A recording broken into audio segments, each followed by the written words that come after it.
Israel और Hamas के conflict के बीच में कुछ अच्छी डेवलपमेंट्स होती हुई देखने को मिल रही है, जहां पर आपके हमास के लीडर इस्माइल हने और साथ ही साथ आपके इसराइल के प्राइम मिनिस्टर बेंजामिन नेतन्याहू, इन्होंने यहाँ पर ऐसे हिंट्स दिए हैं कि एक पॉसिबिलिटी है कि जो फाइटिंग्स है उसके ऊपर एक रोक लग सकती है एंड कहीं ना कहीं आपस में एक समझौता, एक एग्रीमेंट यहाँ पे देखने को मिल जाएगा। अपने आप में एक अच्छी बात है कि बहुत सारी जो डेथ्स हमें देखने को मिल रही थी, कहीं ना कहीं उसके ऊपर एक रोक लगेगी। तो ये डेवलपमेंट एक पॉजिटिव ही हम यहाँ पे मान सकते हैं। ऑन द अदर हैंड अगर हम बात करें, देखो पिछले दिनों के अंदर हमने देखा था कि टनल के अंदर हमारे जो कुछ वर्कर्स थे वो फंस गए थे।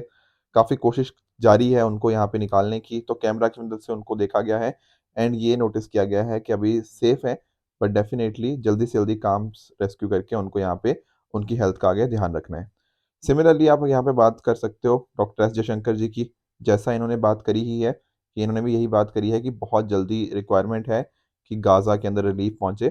और ये इन्होंने जो ब्रिक्स है वहाँ पे बताया एंड साथ ही साथ जो ऑस्ट्रेलिया के साथ मीटिंग इनकी चल रही थी वहाँ पर भी इन्होंने ये बात करी और यहाँ पे टू स्टेट सोल्यूशन को भी इन्होंने यहाँ पे दोहराया है। राइट। तो दोस्तों डेट है आज की 22 नवंबर 2023 एंड आप सभी का स्वागत है आज के प्रीलिम बूस्टर न्यूज़ डिस्कशन के अंदर। चलिए स्टार्ट करते हैं अगले टॉपिक से, that is Oxfam climate equality report. देखो आई एम श्योर आप ना अगर प्रीलिम बूस्टर को रेगुलरली फॉलो करते हो तो ऑक्सफैम तो हमने वर्ड बार बार सुना है। अक्सर आपने ये बात देखी होगी कि 1% लोगों के पास अच्छा इतनी वेल्थ है, इतने अमीर परसेंटेज जो टॉप के अमीर होते हैं ना उनके पास बहुत ज़्यादा वेल्थ होती है। किसी भी कंट्री की बात कर लो, इंडिया में भी यही देखने को मिलता है। अब यहाँ पर ना ऑक्सफैम ने एक रिपोर्ट निकाली, क्या है ये? Climate equality a planet for 99% report. अब इसका क्या मतलब? इसका मतलब जैसे हम डिस्कस करते थे ना कि अमीरों के पास बहुत ज़्यादा धन है, सिमिलरली क्लाइमेट के कॉन्टेक्स्ट में इन्होंने यहाँ बात क्या करी है कि जो अमीर लोग हैं ना वो अपने आप में बहुत ज़्यादा यहाँ पर क्लाइमेट के लिए कंट्रीब्यूट करते हैं, क्लाइमेट के लिए नेगेटिवली कंट्रीब्यूट करते हैं। ये बात आपको पता होनी चाहिए। जैसे फॉर एग्जांपल आप यहाँ पे देख पाओगे जो सुपर रिच है ना 1%, कहीं ना कहीं वो जितना कार्बन एमिट कर रहे हैं and on the other hand आप मिलियन ऑनशोर विंड टरबाइन से कहीं ना कहीं जो कार्बन सेविंग्स कर रहे हो वो इक्वलेंट है। यानी कि आपने ये जो ग्रीन प्रोजेक्ट्स वगैरह लगा लगा के आप कार्बन बचाने की कोशिश करते हो, जितनी कार्बन बची वो दुनिया के 1% जो अमीर लोग थे ना, रिचेस्ट 1%, उन्होंने ही अमिट कर दी। और साथ में इनइक्वालिटी आप यहाँ पर भी देखो कि दुनिया के 1% जो रिचेस्ट है वो उतना कार्बन एमिट करते हैं जितना कि दुनिया के 66% गरीब लोग करते हैं। तो इनइक्वालिटी तो यहाँ पर भी है। और इम्पैक्ट देखो, आप सोचो, एमिट कौन कर रहा है? एमिट कर रहे हैं कौन? अमीर लोग। ठीक है। गरीब लोग क्या एमिट कर रहे हैं? नहीं कर रहे या बहुत कम कर रहे हैं। पर कल को इम्पैक्ट आएगा क्लाइमेट चेंज का, बिल्कुल आएगा सर। किसके ऊपर ज्यादा इम्पैक्ट आएगा? इम्पैक्ट सबके ऊपर आता है, मैं मना नहीं कर रहा, पर ज्यादा इम्पैक्ट किसके ऊपर आएगा? ज्यादा गरीब के ऊपर आएगा। अमीर तो कैसे ना कैसे करके थोड़ा बहुत अडेप्ट करके या फिर कुछ और नई नई टेक्निक से उसको कंट्रोल कर लेगा। असली जो मार पड़ेगी वो तो गरीबों के ऊपर पड़ेगी ना। तो ये एक इनइक्वालिटी हमें यहाँ पे देखने को मिल जाती है। तो अगर इसने यहाँ पे इस रिपोर्ट में बात करी गई है जो 1% जो टॉप मोस्ट की बात कर रहे हैं, तो 22 टाइम्स ज़्यादा होगा more than the safe limit. Safe limit वो है कि अगर हम मान लो 1.5 डिग्री सेंटीग्रेड से कहीं ना कहीं कम रहते हैं तो उसका, ठीक है, 22 टाइम ज़्यादा हमें यहाँ पे देखने को मिल जाएगी। इतने एमिशंस यहाँ पे इनके द्वारा किए जाते हैं। ठीक है ना। जो कंट्रीज कहीं ना कहीं सबसे कम रिस्पॉन्सिबल है ग्लोबल वार्मिंग के लिए, उन्हीं को सबसे ज़्यादा कॉन्सिक्वेंसेज देखने को मिलेंगे। जैसे आपके अफ्रीकन कंट्रीज हो गया। अब यहाँ पर कार्बन मिशन काफ़ी कम करते हैं, मतलब पर कैपिटा की अगर मैं बात करूँ, पर कहीं ना कहीं नेगेटिव इम्पैक्ट आएगा तो इनके ऊपर आएगा। आपके साउथ एशिया की कंट्रीज हो गया, सेंट्रल एंड साउथ अमेरिका हो गया, small island developing states SIDS जिनको डालते हैं, आर्कटिक हो गया, ये थोड़ी उतनी अच्छी कंट्रीज नहीं है, ये थोड़ी पुअर कंट्रीज हैं या फिर डेवलपिंग कंट्रीज हैं। तो एमिशंस हो रही हैं डेवलप्ड कंट्रीज के द्वारा, इम्पैक्ट आ रहा है लीस्ट डेवलप्ड कंट्रीज के ऊपर। तो ये कहीं ना कहीं दिक्कत है। राइट। ऑक्सफैम इंटरनेशनल के बारे में थोड़ा जान लेते हैं। देखो यहाँ पर ना एक्चुअल में क्या हुआ था, 1995 के अंदर बहुत सारी जो NGOs थी, नॉन गवर्नमेंटल ऑर्गेनाइजेशन, वो साथ में आती हैं एंड उनके द्वारा फॉर्मेशन होता है ऑक्सफैम इंटरनेशनल का, ताकि कहीं ना कहीं आपकी गरीबी और आपकी इनजस्टिस, इसके अगेंस्ट जो लड़ाई है ना उसको यहाँ पे साथ में मिलकर लड़ा जा पाए। तो आज के समय के ऊपर आप देखोगे ये लगभग 70 कंट्रीज के अंदर ये वर्क करती है एंड यहाँ पर इसकी 21 मेंबर ऑर्गेनाइजेशन देखने को मिल जाती है, जिसके अंदर हमारा प्यारा भारत भी एक आपको यहाँ पे देखने को मिल जाएगा। ठीक है। इसके ये कंट्रीज याद करने की जरूरत नहीं है कि कहाँ कहाँ पे बेस्ड है, बट इंडिया का आप ध्यान रखो कि हाँ इंडिया में भी बेस्ड है एंड अदरवाइज ऑक्सफैम इंटरनेशनल है क्या, बस इतना आइडिया आपके लिए काफी होगा। नेक्स्ट टॉपिक की तरफ आगे चलते हैं, that is rare metal tantalum in Sutlej. देखो रेयर मेटल्स आप जानते होंगे कहीं ना कहीं जिनको एक्सट्रैक्ट करना काफ़ी मुश्किल होता है। यहाँ पर टेंटलम को ना, ये जो पर्टिकुलर मेटल की मैं बात कर रहा हूँ, इसको सतलुज में पाया गया। अब ये जो पर्टिकुलर रेयर मेटल है, इसको अलग अलग पर्पसेस के लिए यूज़ किया जाता है। जैसे फॉर एग्जांपल यहाँ तो लिखा ही हुआ है आपके इलेक्ट्रॉनिक्स के अंदर, आपके सेमीकंडक्टर्स के अंदर, आपके जो इलेक्ट्रॉनिक्स में आपके कैपेसिटर्स नहीं बनते, आपने कई बार जो इंजीनियर्स हैं ना, उन्होंने कई बार इसके रिगार्डिंग कुछ प्रैक्टिकल्स वगैरह किए होंगे, राइट। कई बार आपके अलॉयज वगैरह बनाने पड़ते हैं, मिक्सचर्स वगैरह बनाने पड़ते हैं, ठीक है ना। तो इस तरह से अलग अलग आपके इलेक्ट्रॉनिक कंपोनेंट्स के अंदर इसका रोल आता है। कई बार रेजिस्टर्स वगैरह के अंदर भी इसको यूज़ कर लिया जाता है। तो इंपॉर्टेंट इसका इलेक्ट्रॉनिक्स के अंदर तो अपने आप में बहुत ज़्यादा है। एंड साथ में ना हमारी जो रिपोर्ट आती है मिनिस्ट्री ऑफ माइंस की, मैंने आई थिंक ना पिछले हफ्ते ही इसको डिस्कस किया है, क्रिटिकल एंड स्ट्रेटेजिक मिनरल्स की। याद है या नहीं याद है, जहाँ पर मैंने बताया था कहीं ना कहीं वो मिनरल्स जिसमें हमें आत्मनिर्भर बनने की कोशिश करनी है, वो मिनरल्स जो हमारी देश की प्रगति के लिए बहुत ज़्यादा इंपॉर्टेंट है। याद है ना, एक बड़ी सारी लिस्ट दिखाई थी मैंने आपको। तो वही उसके अंदर, इस लिस्ट के अंदर भी एक जो नाम है वो आपका टेंटलम भी आपको देखने को मिल जाएगा। सिंबल इसका टीए होता है, एटॉमिक नंबर 73 है, हार्ड होता है, लस्ट्रस मतलब थोड़ा चमकीला हमें देखने को मिलता है, और साथ ही साथ क्या है, क्रोजन रेजिस्टेंट है, मतलब यानी कि जैसे जंग वगैरह इसके ऊपर नहीं लगता, ठीक है ना। और दुनिया में रवांडा इसका one of the largest producer आपको देखने को मिल जाएगा। यूजेस तो आपने आपको बता ही दिया, इलेक्ट्रॉनिक्स, आपके कैपेसिटर, रेजिस्टर्स, इन सभी के अंदर देखने को मिल जाएंगे। कहाँ मिला था, ये मिला था सतलुज के अंदर। थोड़ा सा मैं आपको सतलुज के बारे में भी बता देता हूँ, ठीक है ना। चाहे आप ऐसे लिख लो सतलुज या ऐसे लिख लो, एक ही बात है। तो सतलुज की जब हम बात करते हैं तो ये ओरिजिनेट कहाँ करती है, आपकी रकास लेक नियर मानसरोवर, ठीक है, जो कि तिब्बत के अंदर आपको देखने को मिल जाएगा at an altitude of 4500 metre के आसपास आपको देखने को मिल जाएगा। इसको वहां पर लांगचेन खम्बाब इस नाम से भी जाना जाता है। कई बार ना ये नाम पूछ लिए जाते हैं, तो ये नाम भी आपको पता होने चाहिए। अब स्टार्टिंग ऑफ द इसकी जर्नी आप यहाँ पे अगर ट्रेस करोगे ना, ये आपकी आ रही है, ये देखो ये आपकी आ रही है सतलुजा से। अब स्टार्टिंग में ना जो रूट उस इंडस का है, कहीं ना कहीं सिमिलर ही आपको देखने को मिला, ये काफ़ी पैरेलल रन कर रहे हैं, है कि नहीं। तो काफ़ी पैरेलल रन करती है, लगभग ये 400 किलोमीटर के लिए। फिर ये इंडिया में एंटर कर जाती है एंड अकॉर्डिंगली मूव करती है। कहाँ से पास करती है, ये पास का नाम क्या है आपका, शिपकीला पास, ठीक है। उसके थ्रू आते आते आते यहाँ पे हिमालयन रेंजेस के अंदर, यहाँ पे पंजाब के अंदर, यहाँ पे मूव करती है। और ध्यान रखने वाली बात ये है एक एंटीसीडेंट रिवर। अब आपके दिमाग में आएगा, सर आखिर ये एंटीसीडेंट वर्ड क्या होता है। देखो जिन लोगों का स्टैटिक अच्छा है उनको पक्का पता होगा, पर जिनको नहीं पता मैं आपको बता देता हूँ। एंटीसीडेंट रिवर एक ऐसी रिवर को बोलते हैं जो कि हिमालयास का जो अपहीवल हुआ ना, उसके होने से पहले एग्जिस्ट करती थी। क्या आप समझ पाए। जैसे आप जानते हो ना कि हिमालयाज का अपलिफ्ट मतलब जैसे अपलिफ्टमेंट हुआ या फोल्डिंग वगैरह होती है किसी भी मतलब लैंड फॉर्म की या लैंड मूवमेंट की, जो अर्थ मूवमेंट की वजह से कुछ भी आपका लैंड का फोल्डिंग या अपलिफ्टमेंट हुआ, ठीक है, तो उससे चीज़ें अलग अलग हो गई। पर कहीं ना कहीं कुछ ऐसी रिवर्स भी थी जो इनसे पहले से ही यहाँ पे हमें देखने को मिलती थी। ये जो अपहीवल हुआ या फिर अपलिफ्टमेंट होता है लैंड का, लैंड की फोल्डिंग होती है, उससे पहले ही अगर कोई रिवर एग्जिस्ट करती है, उसको बोलते हैं एंटीसीडेंट रिवर। तो ध्यान रखने वाली बात ये है कि जो आपका सतलुज है ना, that is also antecedent river. फिर ये आपको ब्यास रिवर को मिल जाती है, ये देखो ये रही ब्यास रिवर भी यहीं पे, ठीक है, कहाँ गई, ये रही आपकी ब्यास रिवर। तो इसको जाके यहाँ पे आगे मिल जाती है पंजाब के अंदर ही, एंड अकॉर्डिंगली फिर जाके जाके ये आगे इस तरह से मूव करती रहती है। टोटल लेंथ अगर आप नोटिस करोगे इसकी 1500 के करीब करीब है, 1550 किलोमीटर, जिसमें से 529 किलोमीटर तो आपको पाकिस्तान में ही देखने को मिल जाएगा। कुछ इंपॉर्टेंट ट्रिब्यूटरीज की, बसपा, ठीक है, ब्यास, नोगली, खड्ड, स्वान, स्पीति, ये कुछ इंपॉर्टेंट नाम आपको ट्रिब्यूटरीज के पता होने चाहिए। बाकी देखो कुछ इंपॉर्टेंट प्रोजेक्ट इसके ऊपर चलते हैं। भाखड़ा नंगल डैम तो आपको डेफिनेटली पता ही होगा। इसके अलावा आपका Baspa hydro electric power project हो गया, कोल डैम हो गया, नाथपा झाकरी प्रोजेक्ट, इन प्रोजेक्ट्स के भी नाम आपको यहाँ पे पता होने चाहिए, राइट। आगे बढ़े उससे पहले की छोटी सी इन्फॉर्मेशन आप सभी के लिए कि हमारी टीम की तरफ से जो टाइटन बैच है 2025 के लिए संकल्प 3.0 है, डेफिनेटली इनकी क्लासेस रन कर रही हैं।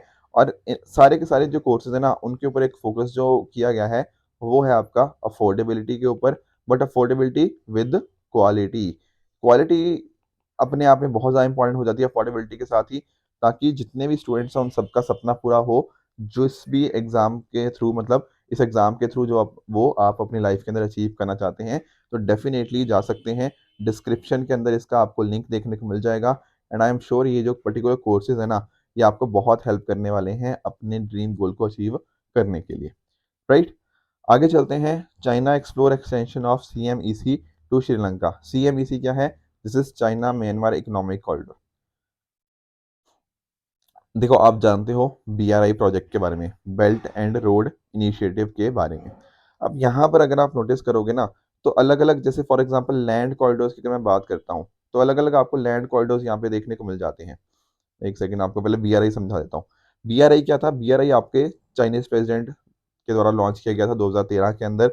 उनका ऑब्जेक्टिव ये था कि एशिया को आप कनेक्ट करो यूरोप और अफ्रीका के अंदर, उसके साथ ही यानी कि बेसिकली आपके अलग अलग कुछ रेलवेज, हाईवे, स्पोर्ट्स इस तरह से बनाए जाएं, ठीक है ना। तो एक तो इसका सिल्क रोड इकोनॉमिक बेल्ट है और एक मैरीटाइम सिल्क रोड आपको यहाँ पर देखने को मिल जाएगा, ठीक है। जो इकोनॉमिक बेल्ट की बात कर रहे हैं वो लैंड रूट्स की बात कर रहे हैं। मैरीटाइम के अंदर आपके जो मैरीटाइम चीज़ें आपको, जैसे ये रेड वाले ने मैरीटाइम में देखने को मिल जाएंगे, और येलो वाले ये जो ऊपर वाले हैं ये आपको इकोनॉमिक बेल्ट यहाँ पर जो लैंड रूट्स के अंतर्गत देखने को मिल जाएंगे। तो उसी में से ये कुछ ज्योग्राफिकल कॉरिडोर्स की बात कर रहे हैं। जैसे फॉर एग्जांपल आपने चाइना पाकिस्तान इकोनॉमिक कॉरिडोर सुना होगा, उसी तरह से डिफरेंट डिफरेंट और हैं, और उनमें से एक क्या है? China Myanmar economic corridor. India को भी बोला गया था कि आप भी BRI ज्वाइन कीजिए, पर इंडिया ने डेफिनेटली रिफ्यूज कर दिया। रीजन बीइंग कि एक तो फॉर एग्जांपल इंडिया की जो सॉवरेनिटी है इंडिया के लिए सबसे ज़्यादा इंपॉर्टेंट है, और जो चाइना पाकिस्तान इकोनॉमिक कॉरिडोर है ना, ये इंडिया का जो POK पाकिस्तान ऑक्युपाइड कश्मीर वाला रीजन है ना, वहाँ से होके गो थ्रू करता है। तो इंडिया को ये बात बिल्कुल गलत है, क्योंकि इंडिया से बिना पूछे आपने इंडिया की टेरिटरी के अंदर ये चीज़ आप कैसे कर रहे हो, ये चीज़ अपने आप में गलत बन जाती है, ठीक है। चाइना पाकिस्तान इकोनॉमिक कॉरिडोर आप जानते हो ग्वादर पोर्ट को कनेक्ट करता है, राइट। अब यहाँ पर जो मैं बात कर रहा था ना चाइना म्यांमार इकोनॉमिक कॉरिडोर की, तो ये आपके ना चाइना से स्टार्ट होता है, जैसे कुनमिंग नानजिंग और एरिया हो गया, यहाँ को कनेक्ट करता हुआ ये म्यांमार के इस तरह से कनेक्ट कर देता है। This is what China Myanmar economic corridor, ठीक है। अब यहाँ पर क्या बोला जा रहा है कि चाइना म्यांमार इकोनॉमिक कॉरिडोर तो चलो है, अब इसको आगे आप श्रीलंका तक कनेक्ट कर दो। तो ये बात करी जा रही है कि चाइना म्यांमार इकोनॉमिक कॉरिडोर को आगे यहाँ पे कनेक्ट किया जाएगा। एक्चुअल में ना पहले जो था दैट वाज BCIM, इन्होंने सोचा था। क्या था BCIM? बांग्लादेश, चाइना, इंडिया और म्यांमार।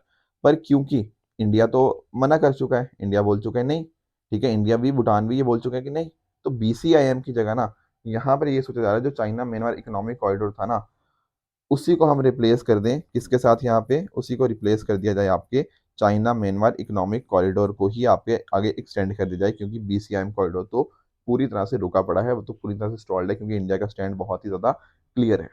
आई होप ये आपका पॉइंट आप समझ गए होंगे, राइट। आगे चलते हैं, एक छोटा सा टॉपिक और डिस्कस कर लेते हैं, दैट इज आपका साथी पोर्टल। समझना इस चीज़ को कि आखिर साथी पोर्टल है क्या। देखो थोड़े टाइम के अंदर आपका IIT JEE का एग्जाम होगा, आपको आइडिया होगा, आई एम श्योर आप सभी को IIT JEE क्या होता है। तो 45 दिन के बाद कहीं ना कहीं एग्जाम है। अब बहुत सारे बच्चे ऐसे होते हैं जो कि ना कॉम्पिटिटिव एग्जाम्स की तैयारी नहीं कर सकते। सर क्यों नहीं कर सकते, मतलब क्यों नहीं कर पाते, rather I should say because उनके पास पैसों की कमी होती है, ठीक है। अब पैसों की कमी की वजह से कोई इंसान कॉम्पिटिटिव एग्जाम की तैयारी नहीं कर पा रहा, ये तो काफ़ी गलत बात है। तो यहाँ पर ना हमारी सरकार की तरफ से, यानी कि जो हमारी मिनिस्ट्री ऑफ, कौन सी मिनिस्ट्री आएगी? एजुकेशन, उसके द्वारा से क्या किया गया है, यहाँ पर एक साथी पोर्टल को लॉन्च किया गया है। यहाँ पे साथी की फुल फॉर्म क्या है? Self assessment and help for entrance exams. तो जो आपके इन एग्जाम्स की तैयारी होगी ना, जैसे मैं IIT JEE की बात कर रहा हूँ, तो यहाँ पर आपको फ्री कोचिंग आपको देखने को मिल जाएगी, ठीक है। तो मिनिस्ट्री ऑफ एजुकेशन के साथ साथ आपकी जो IIT कानपुर है, इन्होंने इंपॉर्टेंट रोल इसके अंदर प्ले किया है। साथ ही साथ यहाँ पे आप जैसे मॉक टेस्ट वगैरह नहीं देते हो, तो यहाँ पर भी IIT JEE के लिए आपको यहाँ पे मॉक टेस्ट मिल जाएंगे, आपको proper live videos, recorded videos मिल जाएंगी, प्रॉपर आपको क्वेश्चंस वगैरह मिल जाएंगे। आर्टिफिशियल इंटेलिजेंस का यहाँ पे यूज़ किया गया है, ताकि कहीं ना कहीं जो चीज़ें हैं ना आपके लिए थोड़ी पर्सनलाइज भी करी जा पाए। तो दिस इज व्हाट इज साथ ही इनिशिएटिव। आई होप ये पॉइंट आप समझ गए होंगे। और एक्चुअल में ना हमारी जो न्यू एजुकेशन या नेशनल एजुकेशन पॉलिसी थी, उसके अंतर्गत भी हमने इस तरह से बात करी थी कि इस तरह के हमारे पास पोर्टल होने चाहिए ताकि बच्चों तक ये चीज़ पहुंचे। तो अभी तक ऐसा बताया जा रहा है कि लगभग ना 5,000 बच्चों ने यहाँ पे रजिस्टर कर लिया है IIT JEE के लिए, और ऐसा एक्सपेक्टेड है कि आने वाले समय के अंदर, मतलब कोशिश है कि 1 लाख बच्चों तक यहाँ पे ये पहुंच पाए, ये पोर्टल। ये हमारी मिनिस्ट्री ने यहाँ पे ये बात बताई है, राइट। आगे चलते हैं। अब AI की बात हो रही है तो ओपन AI के बारे में भी थोड़ा जान ही लेते हैं। ऑल्दो इस न्यूज़ को हो गए हैं 2 से 3 दिन, पहले मैं सोच रहा था डिस्कस करूं या ना करूं, बट क्योंकि न्यूज़ में बार बार आ रहा था तो थोड़ा इसको जान ही लेते हैं। ओपन एआई के जो बोर्ड है ना, उसने उनके जो सीईओ है, ठीक है, जो को फाउंडर है सैम अल्टमैन और प्रेसिडेंट ग्रेग ब्रॉकमैन, इनको यहाँ पर फायर कर दिया है, मतलब कंपनी से निकाल दिया है कि आप कंपनी से चले जाओ। ठीक है, तो सर ये है क्या, ये ओपन एआई या, ठीक है, ओपन एआई शायद आपने नहीं सुना होगा, पर चैट जीपीटी आपने पक्का ही सुना होगा। ठीक है ना। जैसे फॉर एग्जाम्पल, अगर मैं आपसे बात करता हूँ, तो बेसिकली एक तरह से ह्यूमन टू ह्यूमन बात हो रही है। अब देखो, जब भी हम मशीन से कोई आंसर लेने की कोशिश करते हैं तो काफी वो मशीनी आंसर लगता है। पर कई बार ना, अगर आप लेट्स से अगर आप चैट जीपीटी में जाते हो, तो चैट जीपीटी में ना आप कोई भी उससे सवाल पूछते हो। जैसे मान लो आपने पूछ लिया कि how to do answer writing, और ये आप चाहे सर्च भी जाके करना, तो आपको ना वो बहुत अच्छे जवाब देगा। वो बताएगा आपको कि अच्छा, आपको प्रीवियस ईयर क्वेश्चंस करने चाहिए, आपको यहाँ पे टॉपर्स की ऑफिस देखनी चाहिए। इस तरह से ना it will give an answer, जो कि आपको पता ही नहीं लगेगा कि एक इंसान ने दिया है या एक मशीन ने दिया है। बिल्कुल उसी फॉर्मेट में वो आपको आंसर देगा। तो कहीं ना कहीं इसी को बोलते हैं चैट जीपीटी। बेसिकली जो मैं जीपीटी की बात कर रहा हूँ, जीपीटी की फुल फॉर्म होती है जनरेटिव प्री ट्रेन्ड ट्रांसफॉर्मर। तो ये जो चैट जीपीटी की बात हुई थी ना, दरअसल में ओपन एआई ने उसी की वजह से आपके ना काफी ज्यादा पॉपुलैरिटी गेन गेन की है। कंपनी ये पहले की एस्टेब्लिश है, बट यहाँ पे रोल जनरली इसी का हमें यहाँ पे देखने को मिला था। ठीक है ना। इसके फाउंडिंग मेंबर्स के सैम एल्टमैन हो गया, ग्रेग बर्कमैन हो गया, इलॉन मस्क हो गया, ये कुछ पॉइंट फाउंडर्स इसमें देखने को हमें मिल जाते हैं। पर काफी ज्यादा चैलेंजेस इसको आ रहे थे, बट चैट जीपीटी के बाद कहीं ना कहीं इसने चीजें काफी अच्छे से प्रोग्रेस करी। तो ओपन एआई क्या है, एक कंपनी थी, 2 दिसंबर 2015 में फॉर्म हुई थी, ताकि वो एआई की रिगार्डिंग रिसर्च वगैरह का काम यहाँ पे कर पाए। ठीक है ना। जीपीटी आप जानते हो जनरेटिव प्री ट्रेन ट्रांसफॉर्मर होता है, जो कि न्यूरल नेटवर्क की तरह काम करता है। ठीक है ना, ह्यूमन ब्रेन की तरह ही बिल्कुल होता है कि इनपुट्स इसके पास होते हैं एंड अकॉर्डिंगली आउटपुट ऐसे आते हैं, जो कि बहुत अच्छे आंसर्स यहाँ पे इसके द्वारा जनरेट किए जाते हैं। इसके अलावा याद करो, कल ना मैंने आपको एक होमवर्क दिया था ट्रेड एग्रीमेंट के बारे में। ये भी थोड़ा ना अपने आप में आजकल काफी न्यूज में चल रहा है, थोड़ा इसको भी हम समझने की कोशिश कर लेते हैं।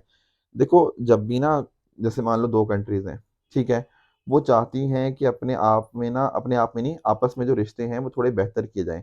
तो क्या करेंगे, वो आपस में कोशिश करेंगे कि दो कंट्रीज के बीच में जो ट्रेड है ना, वो थोड़ा आसान हो जाए। तो होता क्या है ना, उनकी जो स्टार्टिंग होती है जनरली, उसका पहला फेज होता है पीटीए। पीटीए क्या होता है, प्रेफरेंशियल ट्रेड एग्रीमेंट। ठीक है। इसमें क्या होता है, इसमें ना वो एक पॉजिटिव लिस्ट बनाते हैं। पॉजिटिव लिस्ट का मतलब क्या, एक कागज की एक लिस्ट बनेगी ना, कागज के ऊपर एक लिस्ट बनेगी। ठीक है। इस लिस्ट में जो जो प्रोडक्ट्स के नाम मेंशन होंगे, उनके ऊपर क्या होगा, उनके ऊपर आपके जो ड्यूटीज या आपके जो बैरियर्स है ना, वो कम कर दिए जाएंगे। समझ आया। बस इतने ही लिस्ट के ऊपर जो नाम होंगे, बस उनके ही कम किए जाएंगे, बाकी सारी चीजों के नहीं किए जाएंगे। ठीक है। फिर उनको लगेगा नहीं यार, और करते हैं, तो वो आ जाएंगे किसके ऊपर, आपके एफटीए यानी कि फ्री ट्रेड एग्रीमेंट के ऊपर। यहाँ पर क्या होगा, यहाँ पर भी बनेगी एक लिस्ट ही, पर ये लिस्ट होगी आपकी क्या, ये होगी आपकी नेगेटिव लिस्ट। फिर इसका क्या अर्थ, इसका अर्थ ये है कि इस लिस्ट के ऊपर जो नाम है ना, उसके ऊपर ड्यूटी बैरियर्स कम नहीं होंगे। इसके अलावा जितने भी प्रोडक्ट्स एग्जिस्ट करते हैं, उन सब के ऊपर क्या होगा, ड्यूटी बैरियर्स कम कर दिए जाएंगे। क्या फर्क समझ आया।